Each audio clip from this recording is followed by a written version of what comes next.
Believe it or not, this metal frame is capable of hitting speeds of up to 75 kilometres an hour, 1,500 metres above the ground.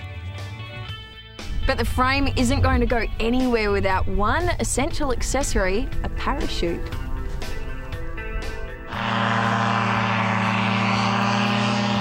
Today, I'm taking to the sky with Graham Hutchison on a powered parachuting adventure. You need appropriate safety gear and warm clothing up there. It's pretty cold at 1,500 metres. Graham, this looks a little bit like a go-kart. Do you drive it in the same way as a go-kart? No, Linda, it's you don't. And I've had a number of people call it that, and I correct them very quickly on what it, and how it operates. Now, it's pretty simple to operate. It's got a throttle, that little bar on the front there, down and up makes it the aircraft rise and go down. That's all it does. And these two handles here is what controls the aircraft. Left and right. You pull one on the left hand, one on the right hand. And if you pull left, it'll turn left, and you pull right, it'll turn right.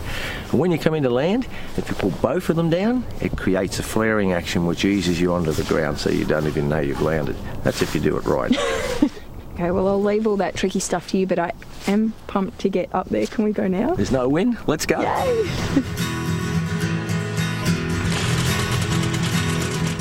The Rotex 503 DCDI engine is what's helping us reach speeds of up to 75 kilometres up here. It also helps carry the 100 kilogram frame. The cockpit can carry 200 kilograms in total, including fuel, which is around 20 litres worth. Graham, how far will 20 litres of petrol get us on the highway in the sky?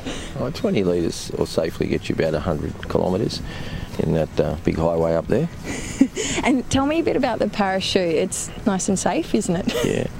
Yeah. The aircraft won't take off unless that parachute's stable above you. It's got to be right or it just won't get off the ground. So once you lift off, you know it's fine. It has a number of lines, as you can see, a lot of lines, and those lines are up to 900 pound braking strain. Has 15 cells and it has 370 square foot of cover area. And it's made of a ripstop nylon, so if there was a rip in it, it wouldn't keep ripping. And if the engine stops, it's pretty cool because it's got this big chute above it, and when you come down, if you flare at the wrong time, the worst that's going to happen is a bit of a bump.